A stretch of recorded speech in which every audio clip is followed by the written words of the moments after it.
আপনারা দেখলে অবাক হয়ে যাবেন যে সুজির মধ্যে এক বাটি দুধ দিয়ে অসাধারণ টেস্টি একটা রেসিপি বানানো যায়। আপনারা শেষ পর্যন্ত ভিডিওটা দেখুন, আশা করি ভীষণই ভালো লাগবে। আর এই রেসিপিটা তৈরি হচ্ছে, এটা বাজারে কিনতে গেলে অনেক খরচ পড়বে, আর বাড়িতে কত অল্প খরচের ভেতর এটা আমি বানিয়ে ফেলছি। আমি এখানে এক বাটি পরিমাণ সুজি নিচ্ছি। সুজিটা পাতলা হোক মোটা হোক, সে যাই হোক না কেন, কোনো অসুবিধা নেই। এই সুজিটাকে আমি একটা মিক্সার গ্রাইন্ডারের ভেতর দিয়ে দিলাম। এবারে এটাকে আমি গ্রাইন্ড করে নেব। গ্রাইন্ড করা হয়ে গেছে, দেখুন একেবারে পাউডারের মতো হয়ে গেছে। এটাকে আমি একটা পাত্রের ভেতর নিয়ে নিচ্ছি। এক বাটি সুজি নিয়েছিলাম, এই জন্য আমি এক বাটি দুধই এখানে দিচ্ছি। পুরো দুধটাকে সুজিটার ভেতর দিয়ে দিচ্ছি। এবারে আমি সুজিটার সাথে দুধটাকে ভালো করে মিশিয়ে নেব। সুজিটা দুধটাকে কিন্তু শুষে নেবে, নিয়ে সুজিটা বেশ ফুলে যাবে। খুব ভালো করে তাই নিয়ে মাখিয়ে দিতে হবে সুজির সাথে দুধটাকে।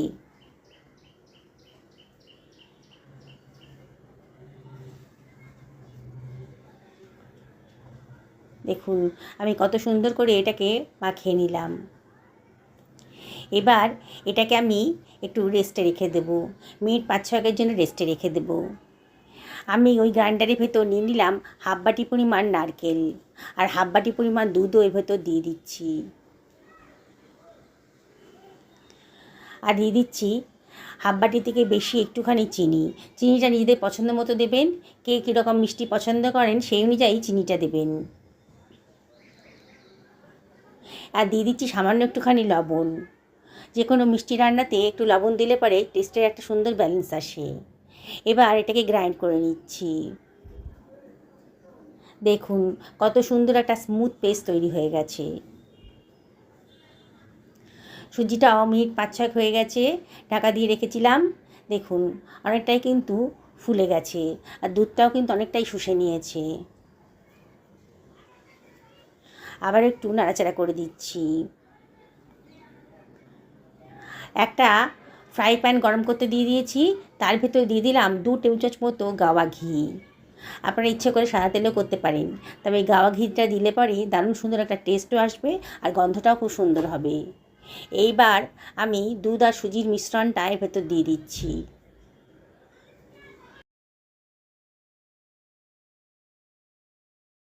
পুরো ব্যাটারটা আমি ফ্রাই প্যানের ভেতর দিয়ে দিলাম, দিয়ে মিডিয়াম টু লোতে রেখেছি গ্যাসের ফ্লেমটাকে।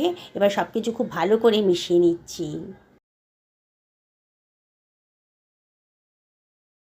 অনবরত নাড়তে হবে, নাহলে কিন্তু লেগে যাবে, এটা পোড়া ধরে যাবে, তখন খেতে ভালো লাগবে না।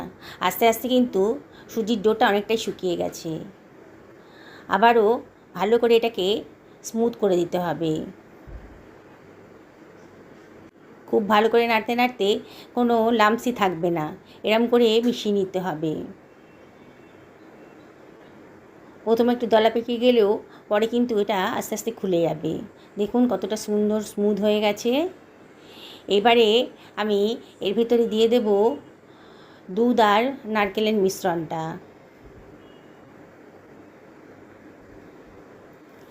এবারে আমি আবারও সব কিছু খুব ভালো করে মিশিয়ে নিচ্ছি।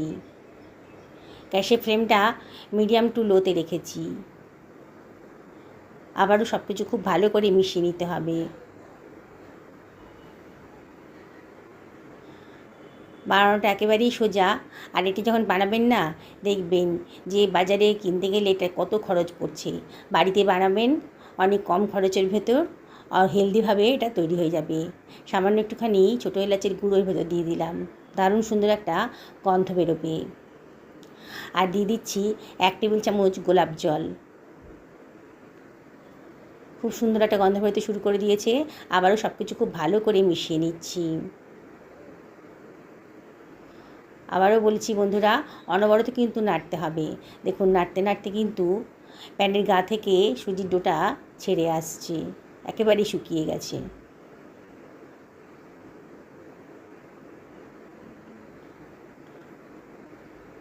খুবই টেস্টি একটা রেসিপি, আর দামি রেসিপি আজকে তৈরি হয়ে যাচ্ছে। এবার এটাকে একটা থালার মধ্যে রেখে দিয়েছি। একটু উষ্ণ উষ্ণ গরম আছে, একেবারে ঠান্ডা হয়ে যায়নি, আর খুব বেশি গরমও নেই, মানে হাত দিয়ে ধরতে পারবো এরকম গরম আছে। এর মধ্যে আমি দিয়ে দিচ্ছি 4 টেবিল চামচ মতো গুঁড়ো দুধ।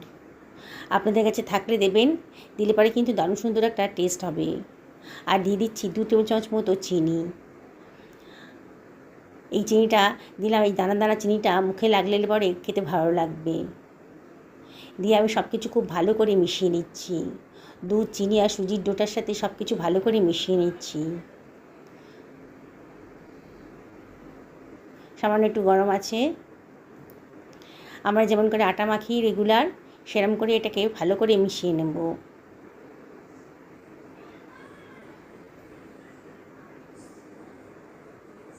খুব ভালো করে মিশিয়ে নিতে হবে।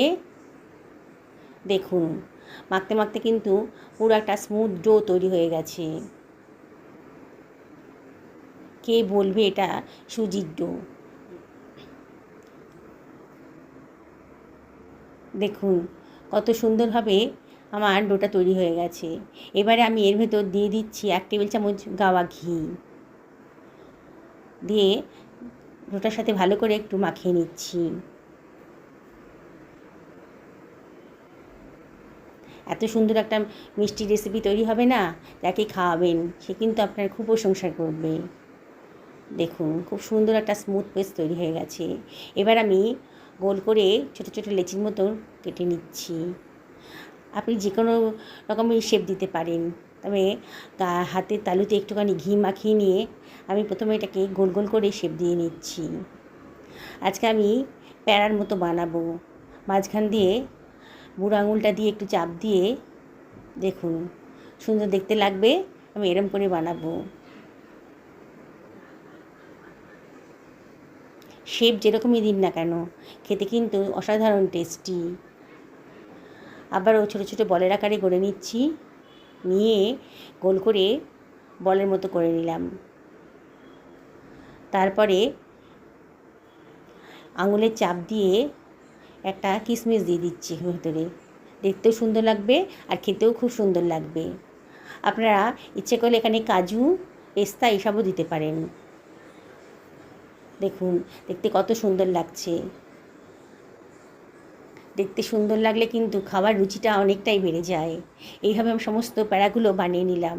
দেখুন বন্ধুরা কতটা সুন্দর দেখতে লাগছে, দেখেই খেতে ইচ্ছে করছে না? আর দেখলেন তো বানানোটা কতটাই সোজা। বাড়িতে হঠাৎ করে যখন মিষ্টি খেতে ইচ্ছে করবে, আপনারা কিন্তু অল্প খরচের ভেতরে এই রেসিপিটা বানিয়ে ফেলতে পারবেন। ঘরে থাকা উপকরণ দিয়েই কিন্তু এটা বানানো হয়ে গেল। দেখুন কত সুন্দর দেখতে লাগছে। আমি একটা ভেঙে দেখাচ্ছি, ভেতরটা একেবারে নরম তুলতুল করছে। রেসিপিটা ভালো লাগলে লাইক, শেয়ার, কমেন্ট করতে কিন্তু ভুলবেন না। অবশ্যই বাড়িতে একদিন বানাবেন। সকলে ভালো থাকুন এই কামনা করে ভিডিওটা এখানে শেষ করলাম।